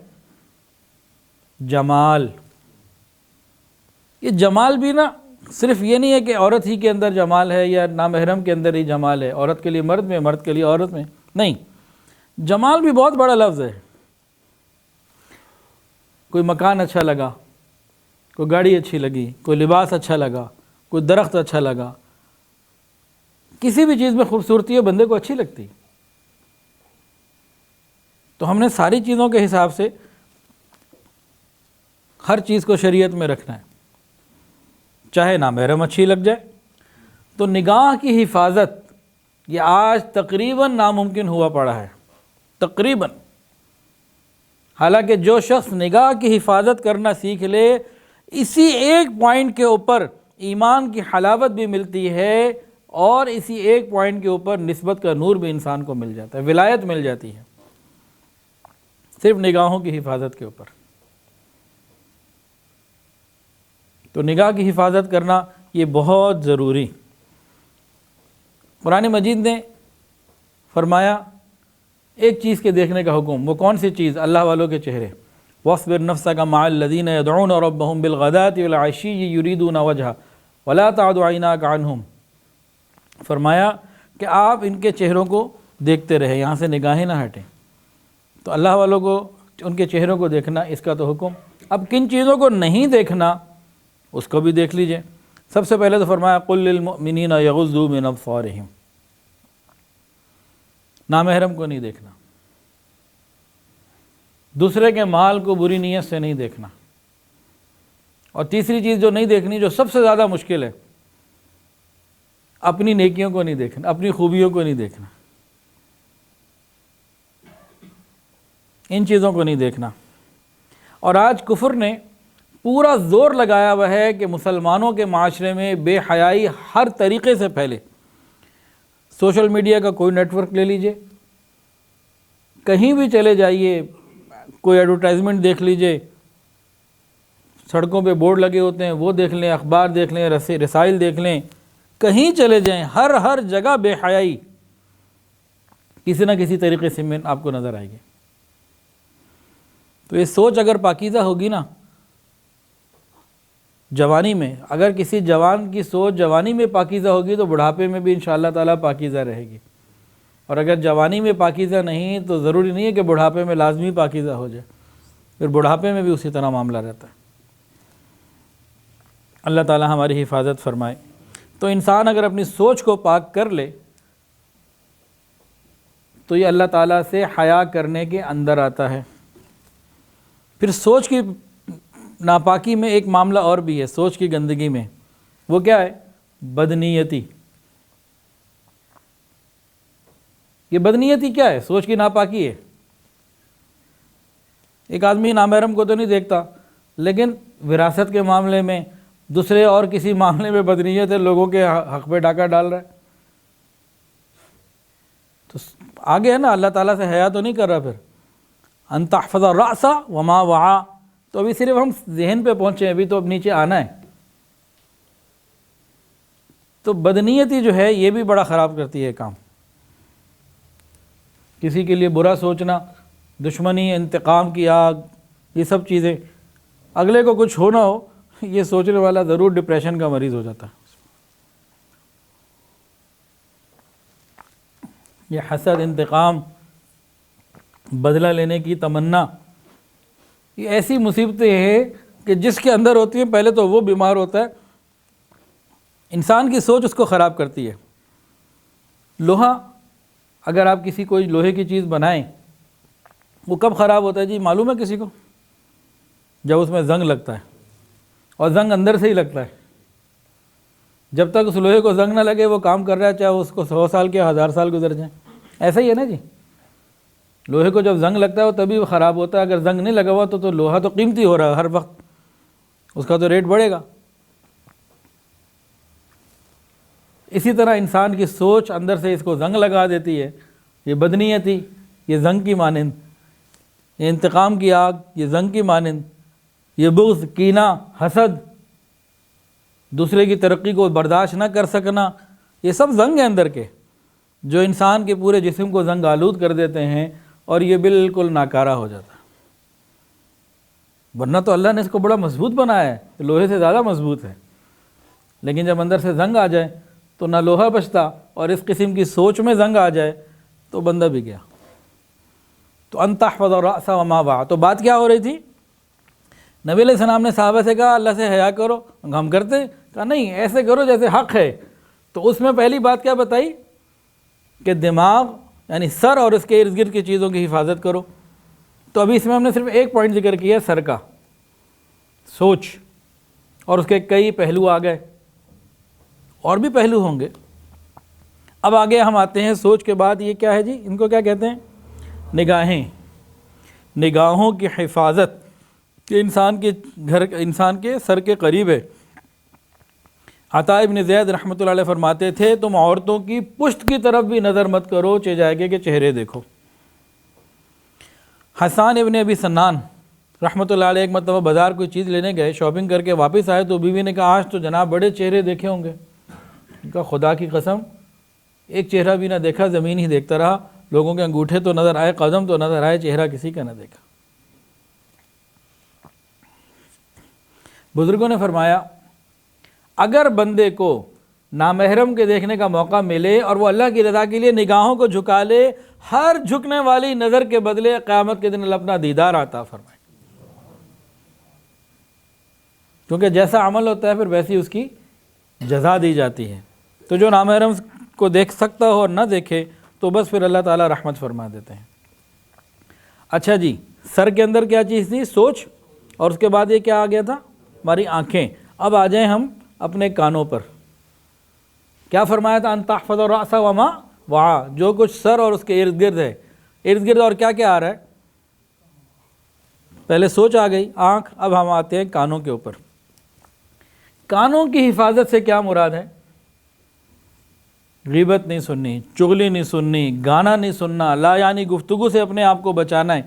گویا جن چیزوں سے شریعت نے منع کیا ہے سننے سے، اس طرف اپنے کانوں کو نہیں لگانا۔ صرف گانے نہیں سننے، غیبت بھی نہیں سننی۔ اور میوزک کے بارے میں انشاءاللہ موسیقی کے اوپر پورا مکمل ایک بیان اس سیریز میں کسی وقت آئے گا۔ اصل میں مجھے مصروفیت اتنی ہو گئی ہے، مطالعے کا وقت تھوڑا سا اللہ دیں گے انشاءاللہ، تو اس پہ بہت تفصیلی گفتگو انشاءاللہ پورا 1 گھنٹے کے اوپر صرف موسیقی پہ بات آئے گی کہ اس کے کیا کیا نقصانات ہیں۔ صرف ایک چیز کا بھی ذکر کرتا ہوں۔ حضور علیہ الصلوۃ والسلام نے ارشاد فرمایا جو بھی یہ گانا، موسیقی، میوزک سنے گا، اس کے دل کے اندر زنا کی خواہش ضرور پیدا ہوگی۔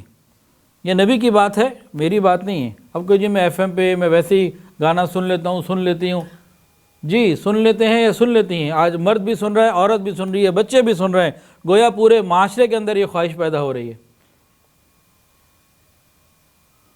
اب کوئی کہے ایسا نہیں ہے تو میں اس کی بات مان نہیں سکتا، کیونکہ حدیث کے اندر یہ بات آ چکی ہے۔ اس نے فرمایا جس طرح بارش سے زمین میں، کھیتی میں سرابی آ جاتی ہے، بالکل اسی طرح یہ موسیقی سننے سے دل میں زنا کی خواہش پیدا ہوتی ہے، یہ رسول اللہ صلی اللہ علیہ وسلم نے فرمایا۔ تو اس سے اپنے آپ کو بچانا۔ اس کے بعد کیا آ گیا جی؟ ناک، چوتھی چیز۔ سر، اس کی سوچ ہم نے لی، آنکھ، کان، اب ناک پر آ جائیں۔ اس سے کیا مراد ہے؟ ہم خلاف شرع کوئی چیز نہ سونگیں، یعنی غیر محرم کی خوشبو مت سونگیں۔ اور عورتوں کو بتایا کہ خوشبو لگانی ہے خاوند کے لیے لگاؤ، عورتوں کے مجمع میں ہو، عورتوں کو خوشبو آ جائے تمہارے جسم کے، کوئی حرج نہیں، غیر محرم کو تمہاری خوشبو نہیں آنی چاہیے۔ نبی علیہ السلام نے فرمایا جو عورت گھر سے باہر نکلی ایسی تیز خوشبو لگا کے، فرمایا ایسی ویسی ہے۔ اب ایسی ویسی کا ترجمہ آپ خود کر لیجئے، آپ سمجھ ہی گئے ہوں گے کہ ایسی ہے۔ اور آج کل تو ایسی خوشبوئیں لگاتی ہیں کہ چاہتی ہیں کہ ہم گزر جائیں تب بھی ہمارے بعد بھی لوگوں کو پتہ لگے جی یہ خوشبو لگائی تھی۔ خوشبو کے اوپر بھی کفر نے اتنی محنت کی ہے، بہت ساری ایسی خوشبوئیں بنائی ہیں جن کی وجہ سے شہوت بیدار ہوتی ہے، اور بہت ساری ایسی خوشبوئیں بنائی ہیں جو ڈپارٹمنٹل اسٹورز اپنے ایئر کنڈیشنز کے ساتھ وہاں بیچتے ہیں، اس سے خواہش ہوتی ہے خرچہ کرنے کی۔ انہوں نے اس پر ریسرچ کی ہے کہ ان کی سیل مثال کے طور پر $5000 ایک دن کی ہے، پھر انہوں نے ایسی خوشبوئیں کہ جس سے انسان کے اندر نفسیات خرچہ کرنے کی طرف جائیں وہ لگاتے ہیں، تو جو ایک آدمی آتا ہے خریداری کے لیے $100 کی چیز تو دل کرتا ہے 200 کی خریدوں۔ یہاں تک تو انہوں نے محنت کی ہے، ہم تو سوئے پڑے، ہمیں تو کسی بات کی پرواہ کوئی نہیں ہے۔ تو خوشبوؤں کے اوپر بھی بڑی باتیں اس کے انشاءاللہ آگے کریں گے، ابھی اس حدیث کو پورا کرنا ہے انشاءاللہ۔ اچھا جی، سر اور اس کے ارد گرد کی چیزیں، تو سر میں کیا آیا تھا جی؟ یاد ہے کسی کو؟ سوچ، فکر۔ اس کے بعد کس بات کا ذکر ہوا؟ آنکھ، کان، ناک، اب کیا رہ گیا؟ زبان۔ یہ بھی تو سر کے ارد گرد آ رہا ہے نا. اب زبان کا معاملہ کیا کریں؟ انسان اس کی بھی حفاظت کرے. حضرت حسن بصری رحمۃ اللہ فرماتے تھے زبان کے بارے میں کہ جرمہ صغیر و جرمہ کبیر، اس کی جسامت تو چھوٹی ہے لیکن اس کا جرم بہت بڑا ہے. غیبت اس سے، جھوٹ اس سے، دھوکہ اس سے، غصے کا اظہار اکثر اوقات اس سے، نفرتوں کے باتیں اس سے، تو بہت معاملہ اس کے اندر خراب ہے. ایک بزرگ فرماتے تھے آدمی کو چاہیے کہ اپنے قدموں سے زیادہ اپنی زبان کی حفاظت کرے. یہ ایسی چیز ہے جو بہت آسانی کے ساتھ انسان کو جہنم میں لے جاتی ہے. اور آج کل کے زمانے میں یہ جو سیل فون ہے نا، حضرت جی نے اس کا نام رکھا ہوا ہے ہیل فون. اس کے نفع بہت زیادہ ہیں لیکن اس کے گناہ اس کے نفع سے زیادہ ہیں. وَإِثْمُهُمَا أَكْبَرُ مِن نَفْعِهِمَا، یہ اس کیٹیگری کی چیز ہے کہ اس میں نفع ضرور ہیں لیکن اس کے نقصانات اس کے نفع سے زیادہ، اور سب کو معلوم ہے، اس میں کوئی بتانے کی کوئی ضرورت ہی نہیں.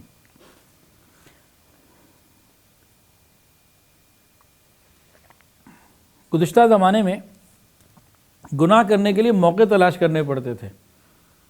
ایک موقع ملنا بڑا کام ہوتا تھا، پھر موقع ملنے کے بعد دوسرے بندے کا راضی ہونا ایک الگ کام ہوتا تھا. آج تو دوسرا بھی راضی اور موقع بھی آسان، اور اس میں سب سے زیادہ آسانی پیدا کی ہے موبائل فون نے. جو لوگ بیت ہوتے ہیں یا ماں باپ روتے ہوئے، کچھ دن پہلے بھی ایک باپ آنسوؤں سے رو رہا تھا، آنسوؤں سے لگاتار رو رہا تھا، ہزاروں قطار، کہ بچی کا کالج یونیورسٹی میں آگے کہیں تعلق ہو گیا، اب خاندان کی عزت نیلام. لوڈ بھی خود ڈالنے کی ضرورت نہیں، بچی کو ماں باپ پیسے نہیں دے رہے یا پیسے نہیں ہیں تو پیسے بھی وہاں سے آ جائیں گے، موبائل بھی وہیں سے آیا، سم بھی وہیں سے آئی، اور اس کے بعد عزتیں نیلام ہو رہی ہیں. تو زبان کی حفاظت ہر اعتبار سے. دیکھیں اب جو لوگ تبلیغ میں جاتے ہیں، یہ بیچارے اپنے گھروں کو چھوڑ کے اپنے بستروں کو کندھوں پہ رکھ کے کسی مسجد میں جاتے ہیں، پھر وہاں مشورہ ہوتا ہے، پھر یہ گشت کے لیے نکلتے ہیں. تو یہ خیر کا کام کرنے کے لیے گھروں کو چھوڑ کر جب ہمارے گھر دروازہ نوک کرتے ہیں نا، تو ان کی اپروچ زیادہ سے زیادہ کہاں ہے؟ صرف سڑک کے دروازے تک. آگے ہماری مرضی ہے ان سے بات کریں نہ کریں. لیکن باطل نے موبائل فون کے ذریعے ہمارے گھر میں وہ بچی جو اپنے کمرے میں ہے، ماں باپ الگ کمرے میں ہے، یہ کمرے میں، اس کے پاس تک باطل کی آواز پہنچ رہی ہے. ہمارے بیڈ روم تک تو وہ آ گئے ہیں. وہ تو بیل دیں گے، پھر آپ جائیں نہ جائیں، بلائیں نہ بلائیں، وہ اگلی باتیں. لیکن باطل بے حیائی کا سارا سامان لے کر ہمارے بیڈ روم میں موجود ہے. تو اس فتنے سے بچنے کی ضرورت ہے. اچھا، تو یہ ابھی تک بات ہو گئی ان تحفظ الرأس وما وعى، سر اور اس کے ارد گرد کی چیزیں. اب اگلی بات نبی علیہ السلام نے بتائی. آپ کو یاد ہوگا کہ نبی علیہ السلام نے کیا کہا تھا کہ اللہ سے کرو حیا. ان کا کرتے ہیں ہم حیا؟ نہ ایسے نہیں، حیا کا حق ادا کرو. تو اس میں پہلی بات کیا بتائی؟ سر اور اس کے ارد گرد. اور اگلی بات کیا بتائی؟ فرمایا والبطن وما وعى، کہ پیٹ اور اس کے ارد گرد جو چیزیں، ان کی حفاظت کرو. یہ بھی اللہ تعالیٰ سے حیا کرنے کے اندر آ رہا ہے. پیٹ کی حفاظت کرو اور اس سے ارد گرد کی حفاظت کرو. پیٹ کی حفاظت سے کیا مراد ہے؟ حلال پاکیزہ رزق کھاؤ، رزق حلال. کلوا من الطیبات واعملوا صالحا یا ایھا الذین آمنوا کلوا من الطیبات ما رزقناکم. ہمیشہ پاکیزہ غذا کھائیں. یاد رکھیں، جسم کا جو حصہ حرام غذا سے بنتا ہے اس کو گناہ کیے بغیر چین نہیں آتا. وہ بار بار اندر سے آوازیں دے رہا ہوتا ہے گناہوں کی. باقاعدہ ایک نوجوان نے مجھے یہ بتایا. تو ہال روڈ میں جہاں دکان ہے وہیں پہ وہ ایک صاحب ہیں، وہ ایک کاروباری صاحب ہیں، ان کے بیٹا ہے، کاروبار کرتا ہے، ان کا اچھا بزنس ہے. اس نے مجھے کہا ابراہیم بھائی، جب بھی میں یہ باہر کی چیزیں، اسپیشلی ملٹی نیشنل کمپنیز کی چیزیں اور امپورٹڈ چیزیں کھاتا ہوں، خود بخود میرے اندر گناہ کرنے کا دل کرتا ہے. اور جب میں نے وہ چیزیں چھوڑی ہوئی ہوتی ہیں، گھر میں ہوتا ہوں، تو میرے اندر وہ کیفیت نہیں ہوتی. یہ ایک نوجوان نے اپنی کیفیت مجھے بتائی تھی 10-15 سال پہلے، اور یہ پکی بات ہے، ہمیں اس کا خیال کرنا ہے۔ تو حرام بہت سارے طریقوں سے اندر جا رہا ہے، سود، دھوکہ، ملاوٹ، تو رزق حلال اندر جائے۔ بعض لوگ ہوتے ہیں کمائی تو حلال ہوتی ہے لیکن حلال مال سے کوئی حرام چیز لے کے کھا لیتے ہیں، تو جو اندر جائے وہ حلال جائے۔ اس کے اثرات کیا آئیں گے؟ آج کہتے ہیں جی میں روز 1 گھنٹہ مراقبہ کرتا ہوں، فائدہ نہیں، نمازیں پڑھتا ہوں، لذت نہیں، قرآن پڑھتا ہوں، لطف نہیں، کہ رزق حلال پورا نہیں ہے، گڑبڑ ہے۔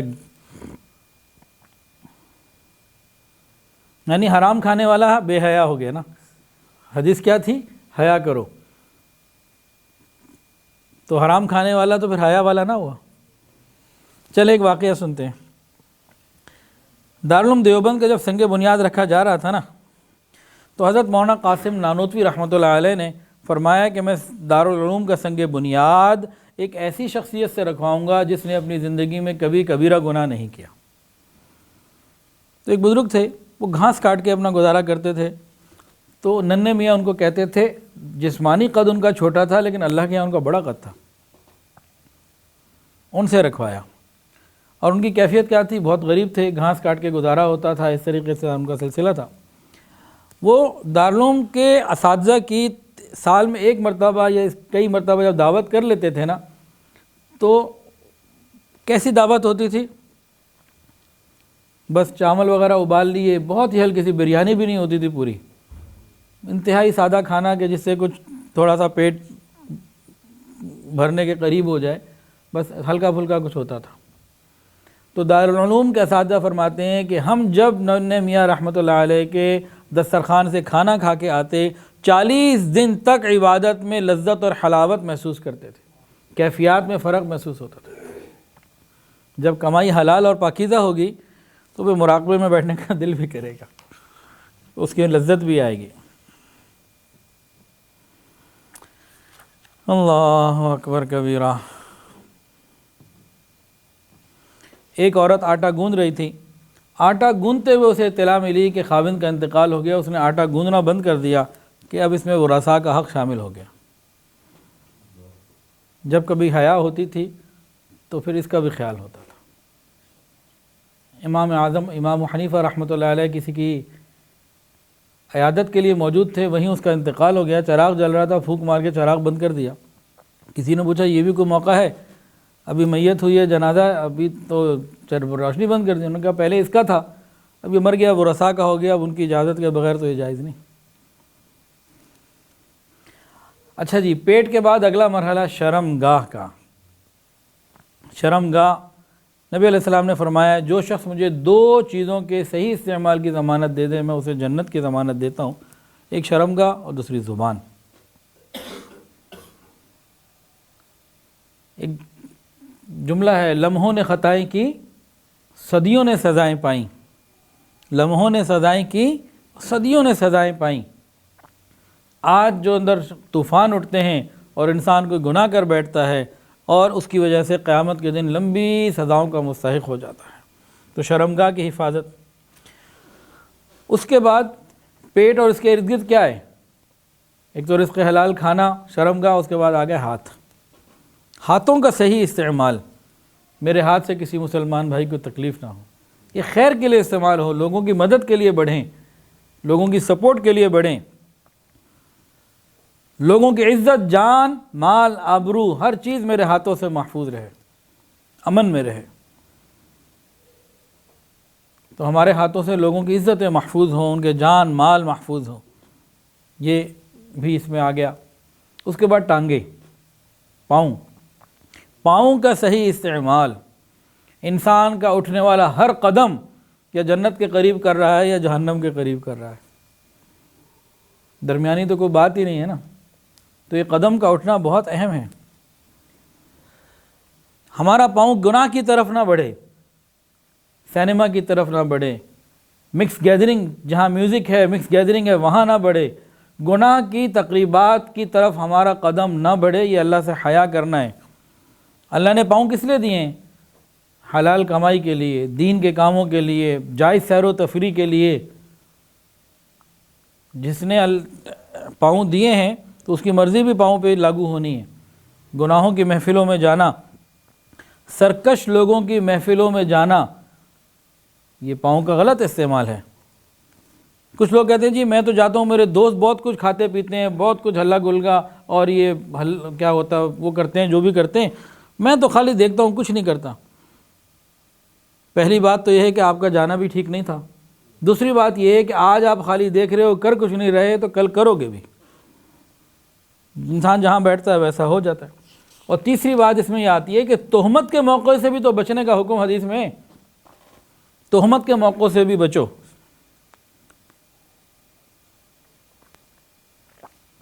تین واقعات سن لیجئے پاؤں کے بارے میں۔ حضرت مولانا فضل علی قریشی رحمۃ اللہ کے ایک مرید تھے، وہ نابینا تھے، بڑی عمر کے تھے۔ انہوں نے کسی سے اپنا قرضہ واپس لینا تھا، اکیلے جا نہیں سکتے تھے، تو ایک دن کسی کو بڑی منت سے تیار کیا کہ بھئی مجھے وہاں لے چلو، میں اسے تقاضا تو کروں۔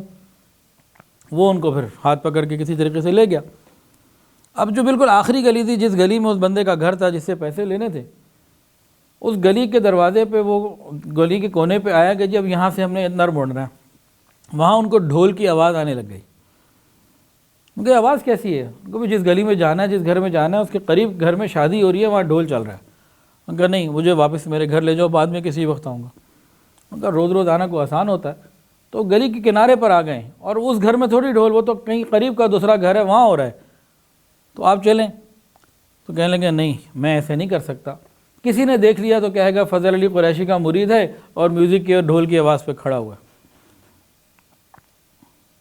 تہمت کے مواقع سے بچنا، ایسی جگہ بھی نہیں جانا چاہیے کہ اگلا بندہ انگلی اٹھا لے، یہ کیا ہے جی۔ عبد الملک بن مروان، انہوں نے یہ کہا کہ میں ایسی جگہ کبھی نہیں گیا جہاں قرآن مجید کی بے حرمتی ہو۔ جو حافظ قرآن ہوتے ہیں نا، ان کے سینے میں اللہ کا قرآن ہے، انہیں قرآن کی حرمت کا خیال رکھنا ہے۔ ایسی جگہ نہیں جانا جہاں گناہوں کی محفل ہو۔ تیسرا واقعہ تو بہت ہی عجیب، حضرت عروہ ابن زبیر رضی اللہ تعالیٰ عنہ کا ایک مرتبہ کسی وجہ سے پاؤں کاٹنا پڑا۔ جب لوگ پاؤں کاٹ رہے تھے تو اطمینان سے تھے، چہرے پہ سکون تھا، تو پاؤں کاٹنے والا بڑا حیران ہوا، آپ کا پاؤں کاٹا جا رہا ہے، آپ کو پریشانی کوئی نہیں، کوئی غم نہیں؟ غم اور پریشانی کس بات کی؟ پوری زندگی میں میرا یہ پاؤں کبھی اللہ کی نافرمانی میں اٹھا ہی نہیں، میرا ایک قدم بھی اللہ کی نافرمانی میں نہیں اٹھا، مجھے کس بات کی پریشانی؟ یہ ہوتا ہے اللہ سے حیا کرنا۔ تو یہ دو باتیں ہو گئی، ایک سر اور اس کے ارد گرد، دوسرا پیٹ اور اس کے ارد گرد کی حفاظت، حیا کے عنوان میں۔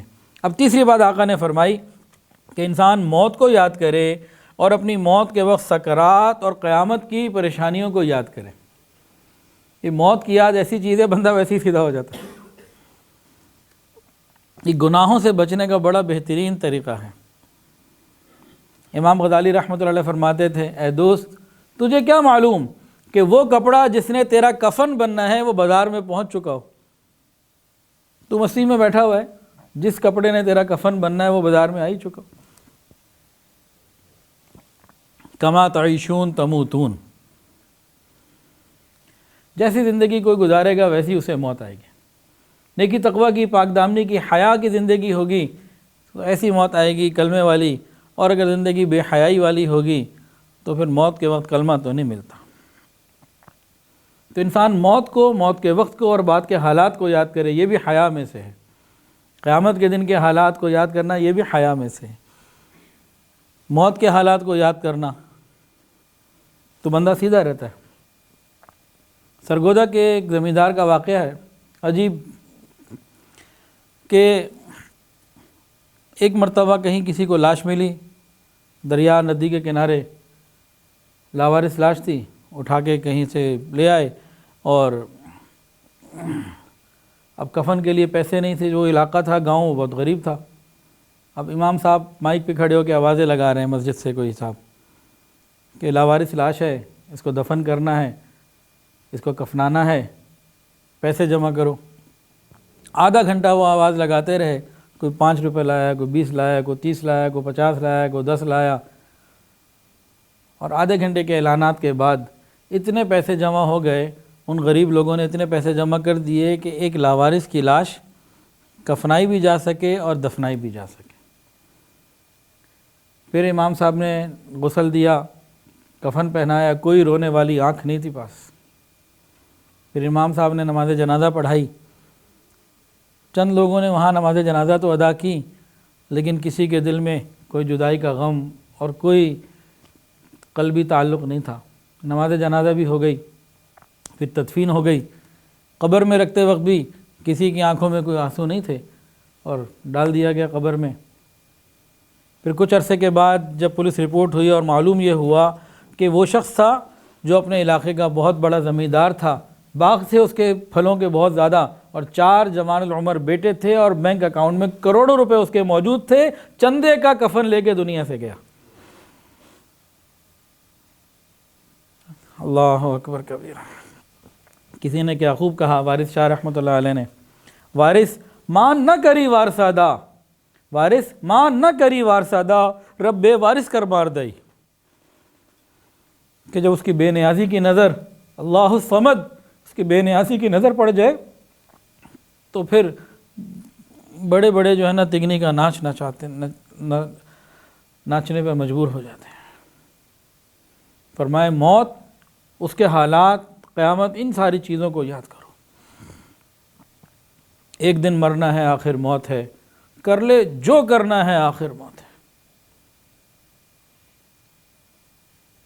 روح رگ رگ سے نکالی جائے گی، مجھ پہ ایک دن خاک ڈالی جائے گی، جان ٹھہری جانے والی جائے گی۔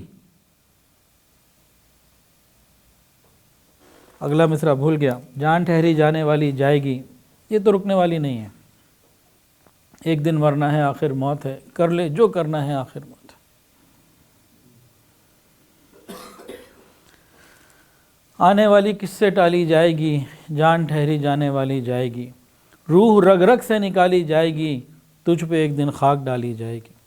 ایک بہت بڑی حقیقت ہے، انسان اس کو یاد کرتا رہے تو بہت ساری چیزیں ٹھیک ہو جاتی ہیں، عقل ٹھکانے آ جاتی ہے۔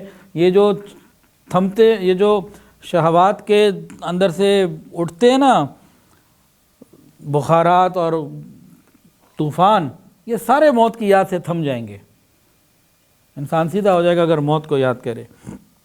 اور چوتھی بات فرمائی، ومن اراد الآخرۃ ترک زینۃ الدنیا، اور جو آخرت کا ارادہ کرے وہ دنیا کی زیب و زینت کو ترک کر دے۔ یعنی انسان ضروریات کو تو پورا کرے، خواہشات کے چکر میں نہ پڑے، کہ ضروریات کی تو حد ہے، خواہشات کی کوئی حد ہی نہیں۔ ہزاروں خواہشیں ایسی کہ ہر خواہش پہ دم نکلے، ہزاروں خواہشیں ایسی کہ ہر خواہش پہ دم نکلے، بہت نکلے میرے ارماں مگر پھر بھی کم نکلے۔ یہ تو خواہشات تو کبھی پوری ہو ہی نہیں سکتی۔ ترک دنیا کا مطلب ہے ترک لذات دنیا۔ انسان حرام لذتوں سے تو لازمی اپنے آپ کو بچائے۔ نبی علیہ السلام نے کھلا فرمایا، الدنیا جیفہ و طالبها کلاب، یہ دنیا مردار ہے اور اس کا طلب کرنے والا کتا ہے۔ تو انسان اپنے آپ کو بچائے، قیامت کے دن کی سوچ کو بھی سامنے رکھے۔ ترک گناہ 3 وجوہات کی وجہ سے ہوتا ہے کہ انسان گناہوں کو چھوڑتا ہے نا، تو عام طور سے 3 وجوہات ہوتی ہیں۔ ایک کیا ہوتی ہے کہ میں نیک اعمال کروں تاکہ نیکی پر اجر ملے اور مجھے جنت ملے، یہ بھی بہت اچھی بات ہے۔ دوسری نیت کیا ہوتی ہے کہ انسان گناہ سے اس لیے بچتا ہے کہ قیامت کے دن میں جہنم کی آگ سے بچ جاؤں، یہ بھی اچھی بات ہے۔ لیکن ایک اور وجہ بھی ہوتی ہے، اس وجہ کا نام ہے حیا، کہ انسان اس لیے اپنے محسن کی نافرمانی نہیں کرتا کہ اس کی اتنی مہربانیاں میرے پاس ہیں، مجھے پر عطائیں ہیں، میں کیسے اس کی نافرمانی کر لوں، میں کیسے نافرمانی کروں، میں کیسے گناہ کر لوں، کہ جو کچھ میرے پاس ہے اس کا دیا ہوا ہے، آئندہ جو کچھ مجھے چاہیے اسی سے مجھے ملنا ہے، مر کے بھی اسی کے پاس جانا ہے، قبر اور قیامت کی ساری برکتیں مجھے اسی سے لینی ہے، جنت کی نعمت بھی مجھے اسی سے لینی ہے، جو ہے وہ اسی کا دیا ہوا ہے، اور جو آگے چاہیے وہ بھی اسی سے لینا ہے۔ تو انسان کو پھر حیا آتی ہے کہ میں اس کریم کی نافرمانی کیسے کروں۔ کہ انسان اللہ رب العزت جو محسن حقیقی ہیں ان کے احسانات کو یاد کر کے نافرمانی سے بچے۔ جیسے بیٹا باپ کے سامنے اونچا بولنے سے، بیوی خاوند کے سامنے، شاگرد استاد کے سامنے حیا کرتا ہے نا، تو بندہ بھی پروردگار کے سامنے حیا کرتا ہے۔ تو اللہ کے محبوب نے کیا فرمایا؟ استحیوا من اللہ حق الحیاء، او کما قال علیہ الصلوۃ والسلام، اللہ تعالیٰ سے ایسے حیا کرو جیسے حیا کرنے کا حق ہے۔ اس میں ایک بات اور بھی ہے کہ قیامت کے دن اللہ تعالیٰ کے سامنے پیش ہونے سے بھی ہمیں کوئی حیا آتی ہو کہ اللہ کے اتنے انعامات اور میرے کرتوت کیا ہے، کیا چہرہ لے کے پیش ہوں گے، یہ بھی حیا کا ایک مضمون ہے۔ ہم کیا کرتے پھر رہے ہیں، سوچے تو صحیح، ہم اللہ تعالیٰ کے سامنے کیا چہرہ لے کے پیش ہوں گے، کون سے اعمال لے کے پیش ہوں گے، ہمارا بنے گا کیا؟ حدیث کے اندر آتا ہے قیامت کے دن ایک بندہ اللہ رب العزت کے سامنے پیش ہوگا، اس کا اعمال نامہ بند ہوگا، سیلڈ۔ تو بڑا حیران ہوگا کہ میرا اعمال نامہ بند کیوں ہے، کھل کیوں نہیں رہا، ساروں کے تو کھلے۔ اللہ تعالیٰ فرمائیں گے میرے بندے تو دنیا میں مجھ سے حیا کرتا تھا، آج میں بھی تجھ سے حیا کرتا ہوں، تیرا اعمال نامہ بند ہی رہے گا، کسی کو پتہ ہی نہیں چلے گا، ہماری آپس کی بات ہے، بس جو ہو گیا ہو گیا، چلو جنت میں۔ تو ایک گناہ انسان اس لیے چھوڑتا ہے کہ جنت ملے، جہنم سے بچوں، یہ دونوں چیزیں اچھی ہیں، لیکن ایک اس لیے گناہ چھوڑے کہ اس کو اللہ کے سامنے گناہ کرتے ہوئے حیا آئے۔ کتنے انعامات ہیں، اس نے مجھے ہر چیز تو دی ہے، ابھی بھی میں اسی کی نافرمانی کروں، مجھے حیا آتی ہے۔ جس کو یہ حیا مل گئی نا، اس کے لیے پھر قیامت کے دن کے تو مسئلے اس کے حل ہو گئے۔ اللہ اکبر کبیرہ۔ شیخ عبد القادر جیلانی رحمۃ اللہ علیہ ایک مرتبہ عجیب دعا کر رہے تھے، یا اللہ قیامت کے دن مجھے معاف کر دینا، قیامت کے دن مجھے معاف کر دینا۔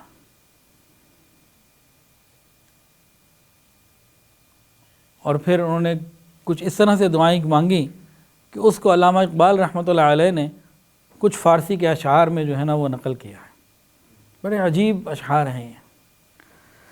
اللہ اکبر۔ کہ قیامت کا دن ہوگا تو یوں علامہ اقبال وہ ایک منظر قائم کر کے قیامت کے دن اللہ تعالیٰ سے ایک عذر کی کیفیت میں بات کر رہے ہیں۔ تو ہم سب اس کو اپنے اوپر محمول کریں اور ان اشعار کو اگر یاد بھی کر لیں، سنیں بار بار، اس مضمون کو ذہن میں رکھ کے راتوں کو کبھی سوچا تو کریں، ہر وقت دنیا کی سوچیں، آخرت کی سوچ بھی ہم لے کر تو ہیں۔ کیا اشعار ہیں؟ فرمایا تو غنی از ہر دو عالم من فقیر، اے اللہ آپ دو عالم سے غنی ہیں، میں فقیر ہوں۔ روز محشر عذر ہائے من پذیر، اے اللہ قیامت کے دن میرے عذر کو قبول فرما لیجئے گا۔ گر تمہیں بینی حسابم ناگزیر، اے اللہ اگر آپ یہ ارادہ کر لیں کہ آپ نے میرا حساب ضرور لینا ہی ہے، اللہ پھر اتنی بات تو قبول کر ہی لے۔ از نگاہ مصطفیٰ پنہا بگیر، اللہ حضور صلی اللہ علیہ وسلم کے سامنے میرا حساب نہ لینا، مجھے حیا آئے گی کہ نبی علیہ السلام ساری رات میرے لیے روتے تھے، میں نے تو دنیا میں سنتیں مٹ رہی تھی، میں نے کوئی محنت نہیں کی دین کی، بے حیائی پھیل رہی تھی، میں نے حیا کے لیے کوئی محنت نہیں کی، میرے گھر میں سنتیں ذبح کی جا رہی تھی، میں نے ان کی پرواہ نہیں کی، میں کیسے حضور پاک صلی اللہ علیہ وسلم کو فیس کر سکوں گا؟ تو غنی از ہر دو عالم من فقیر، اللہ تو دو عالم سے غنی ہے، میں فقیر محتاج ہوں۔ روز محشر عذر ہائے من پذیر، اللہ قیامت کے دن میرے عذروں کو قبول فرما لینا، یعنی مجھے معاف فرما دینا۔ گر تمہیں بینی حسابم ناگزیر، اللہ اگر آپ یہ ارادہ کر لیں کہ آپ نے میرا حساب لینا ہی ہے، اللہ پھر اتنی بات تو ضرور میری مان ہی لیجئے۔ از نگاہ مصطفیٰ پنہا بگیر، حضور صلی اللہ علیہ وسلم کے سامنے میرا حساب نہ لینا، مجھے بڑی شرم آئے گی۔ یہ بھی حیا کا ایک پہلو ہے کہ قیامت کے دن انسان نبی علیہ السلام کے سامنے کیسے جائے گا۔ صرف اس بات کو سوچیں، قیامت کے دن اگر حضور صلی اللہ علیہ وسلم نے یہ پوچھ لیا کہ تم نے میرے دین کے لیے کیا کیا، کیا جواب ہے ہمارے پاس؟ نبی علیہ السلام نے تو پوری زندگی خود دین کی محنت کی اور صحابہ کو دین ہی کی محنت پہ لگایا، اور تمام صحابہ نے دین کی محنت کی۔ تو آپ کا تو مقصد ہی اللہ کے دین کو ہر کچے پکے گھر میں پہنچانا تھا، تو جو مقصد آپ لے کر آئے تھے وہی آپ نے موٹا موٹا صرف اتنا پوچھ لیا کہ میرے دین کے لیے تم نے کیا کیا تھا، سنتیں مٹ رہی تھی تم نے کیا کیا تھا۔ ہمارے پاس کیا جواب ہے اس کا؟ پھر حیا کا ایک پہلو اور بھی ہے، اپنے اکابر سے، اپنے اساتذہ سے، اپنے مشائخ سے حیا، کہ جنہوں نے ہمیں نیک سمجھ کر ہم پر اعتماد کیا، ہمیں سند دی، ہم پر اعتبار کیا کہ یہ دین کا کام کریں گے، نسبت دی کہ یہ دین کا کام کریں گے، قیامت کے دن اپنے ان بڑوں کو بھی تو چہرہ دکھانا ہے نا۔ اور اگر ہم نے ان کے اعتماد پہ کو ٹھیس پہنچائی اور کام نہ کیا تو اپنے ہی بڑوں کو، اپنے علماء کو، مشائخ کو، اپنے اساتذہ کو کیسے دیکھ سکیں گے کہ جنہوں نے دین کی ہمارے اوپر ذمہ داریاں ڈالیں اور ہم نے ان کا حق ادا نہیں کیا، تو ہم ان کو کیسے فیس کر سکیں گے؟ اور اسی طرح آخری بات، اس کے بعد یہ بات مکمل کرتا ہوں، پھر 2-3 اعلانات ہیں۔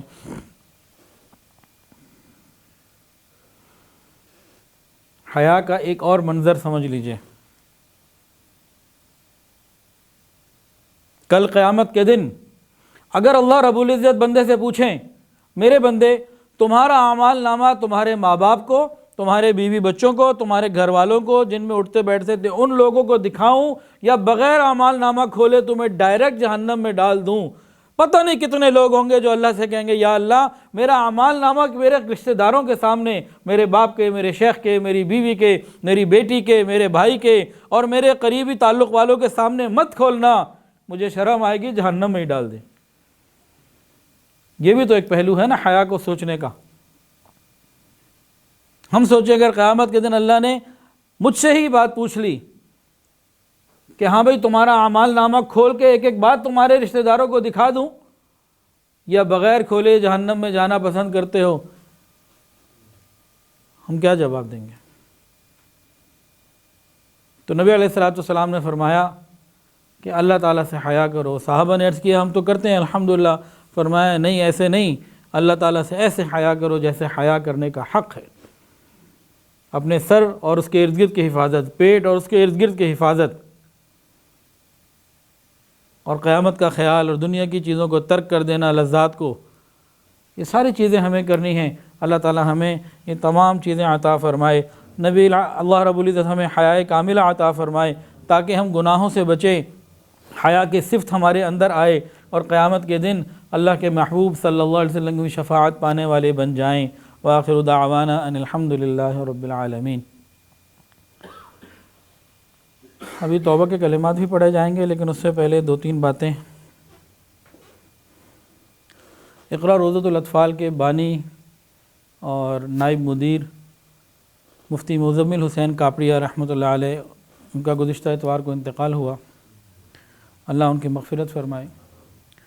ان کی زندگی نہایت عجیب تھی، میرا بھی ان سے ایک تعلق تھا اور واٹس ایپ پہ رابطہ بھی رہتا تھا، گو کم صحیح لیکن بہرحال رابطہ تھا۔ ان کے ہاں جانا بھی ہوا۔ ان کی بڑی بہن ہمارے ہاں پڑھاتی ہیں، ان کا انتقال ہوا تو 60 سال کی عمر ان کی تھی۔ ان کی زندگی میں بہت کچھ سیکھنے کے لیے تھا۔ ایک تو یہ تھا کہ حوصلہ افزائی سب کی کرتے تھے، اپریشیٹ کرتے تھے، لوگوں کو بڑھاتے تھے۔ پھر زندگی بھر اقرا کے لیے دن رات انہوں نے لگایا، اور ان کا جو پہلا ڈائلیسس ہوا تھا 1995 میں، 1995، انتقال ہو رہا ہے 2021، 26 سال ڈائلیسس کے پیشنٹ رہے۔ فرسٹ ٹرانسپلانٹ جو ہوا تھا وہ ان کا ہوا 1996 میں، جو 10 دن بعد فیل ہو گیا۔ پھر دوبارہ ان کا جو ہے نا وہ ٹرانسپلانٹ ہوا 1997 میں، جو 2 سال بعد فیل ہو گیا۔ پھر زندگی بھر آخری وقت تک ڈائلیسس ان کا ریگولر ہوتا رہا۔ ڈائلیسس عام بیماری تو نہیں ہے، بہت بڑا مسئلہ ہے۔ جس وقت ان کا ڈائلیسس ہو رہا ہوتا تھا مشین لگی ہوتی تھی، گردے واش ہو رہے ہوتے تھے، وہ مفتی تقی عثمانی صاحب کا کوئی بیان لکھ رہے ہوتے تھے یا کوئی دین کا کام کر رہے ہوتے تھے، وہ پورا وقت انہوں نے دین کے کام میں لگایا۔ پھر ان 26 سالوں میں وہ گلگت بھی گئے، ہنزہ بھی گئے، پنڈی بھی گئے، لاہور بھی آئے، پورے پاکستان میں اقرا کی جگہوں کا انہوں نے وزٹ بھی کیا۔ ڈائلیسس پیشنٹ نے، ہمیں تو کوئی پیٹ میں تکلیف ہو جائے تو ہم چھٹی کر لیتے ہیں، بخار ہو جائے تو ہم 2 دن کہتے ہیں آرام کرنا ہے۔ انہوں نے اپنی اتنی بڑی بیماری کو اپنے راستے کی دیوار نہیں بننے دیا، کام کرتے رہے۔ اتوار کو انتقال ہوا، ہفتے والے دن تک وہ دین ہی کے کام میں لگے رہے، اور اس دن بھی اقرا کے بارے میں مشاورت ہوتی رہی۔ اقرا کا پورا جو انہوں نے پورے ملک میں ایک خوبصورت نظام بنایا ہے، تو وہ اس کو سوچتے، بناتے، مشورے کرتے اور اس پہ کام کرتے اور سفر بھی کرتے۔ کراچی میں رہتے تھے، ڈائلیسس کہیں سفر پہ جانا ہوتا ڈائلیسس کرا کے فوراً نکلتے۔ تو اب وہ بھی جو بھی ٹائم سے 36 گھنٹے 48 یا 72 گھنٹے بعد دوبارہ ڈائلیسس ہونا ہے، اس دوران یا تو واپس آ جاتے تو ڈائلیسس کرواتے، یا پھر جہاں جانا ہوتا وہاں ڈائلیسس کا انتظام ہوتا تو ادھر پہنچ کے ڈائلیسس کر کے پھر 2-3 دن گزارتے، پھر اگلا ڈائلیسس کراتے۔ تو اس طرح انہوں نے پورے ملک میں سفر کیے اتنی بڑی بیماری کو لے کے۔ ہم تو چھوٹی سی بات پہ بھاگ جاتے۔ انہوں نے کتاب لکھی ہے مرض اور مریض۔ تو ان کی زندگی سے ہمیں نا سبق یہ ملتا ہے کہ دین کا کام کرنے کے لیے نا ہم راستے کی ان چھوٹی موٹی باتوں کی پرواہ نہ کریں اور اللہ سے مانگیں اللہ آخری سانس تک دین کے کام کے لیے قبول کرنا۔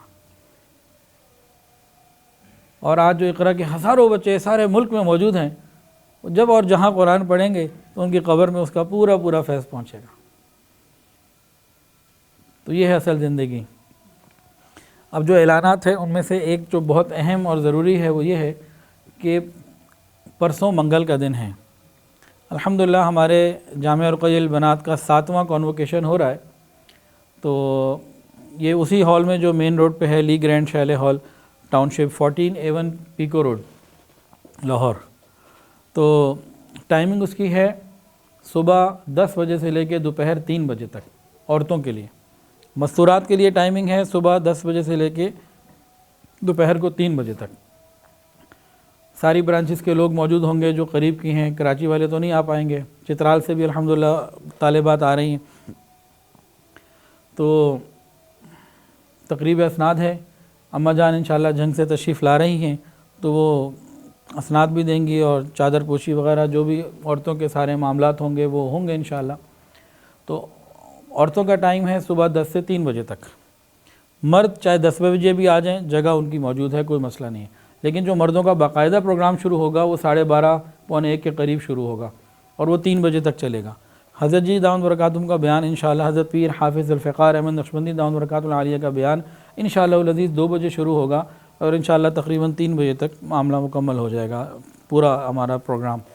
تو اس میں زیادہ سے زیادہ خود بھی شرکت کریں اور لوگوں کو اطلاع بھی کریں، زیادہ سے زیادہ اس کے لیے بھرپور محنت کریں گے جی انشاءاللہ۔ اور دوسرا اعلان یہ تھا کہ 20 فروری کو آنے والے ہفتے کو مولانا الیاس گھومن صاحب تشریف لا رہے ہیں، تو وہ ہیڈ آفس میں بیان کریں گے۔ وہ صرف مردوں کا ہوگا اور وقت اس کا ہے رات کو 8 بجے۔